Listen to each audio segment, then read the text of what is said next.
கல்வியற் கல்லூரி விண்ணப்பங்களின் போது ஒரு மாவட்ட வெற்றிட எண்ணிக்கை 0 இருப்பது ஏன்? அவ்வாறு மாவட்ட வெற்றிட எண்ணிக்கை 0 இருக்கும் கற்கை நெறிகளுக்கு விண்ணப்பித்தால் என்ன நடக்கும் என்று பலர் கேட்டிருந்தீர்கள்.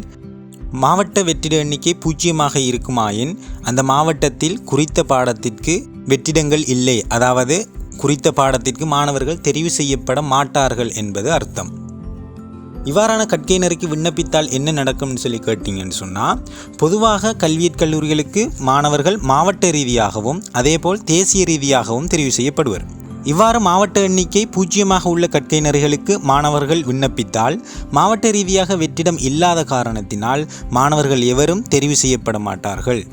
எனினும் அதே கற்கை நெறிக்கு தேசிய ரீதியாக மாணவர் வெற்றிடம் காணப்பட்டால் தேசிய ரீதியாக அவர்களுக்கு தகைமை அடிப்படையில் முன்னுரிமை இருக்குமாயின் தேசிய ரீதியாக மாணவர்கள் தெரிவு செய்யப்படும் போது அந்த மாவட்டத்திலிருந்தும் மாணவர்கள் தெரிவு செய்யப்படலாம். இருந்தாலும் கற்கை நெறியை பூர்த்தி செய்து நியமனம் பெறுகின்ற சந்தர்ப்பங்களில் மாவட்ட ரீதியாக தெரிவு செய்யப்பட்ட மாணவர்கள் அந்தந்த மாவட்டத்திலேயே ஆசிரியர் நியமனம் பெறுவர்.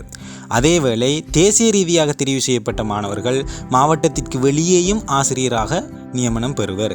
எனவே மாவட்ட வெற்றிடத்திற்கு முன்னுரிமை வழங்கி கற்கை நெறிகளை தெரிவு செய்வதால் உங்களது மாவட்டத்திலேயே ஆசிரியர் நியமனம் பெறுவதற்கான வாய்ப்பு காணப்படும். தேசிய ரீதியாக தெரிவு செய்யப்படும் மாணவர்கள் நியமனம் பெறுகின்ற போது தங்களது மாவட்டத்திலிருந்து வெளி மாவட்டங்கள் வெளி மாகாணங்களுக்கு தூர இடங்களுக்கு நியமனம் பெறுவார்கள்.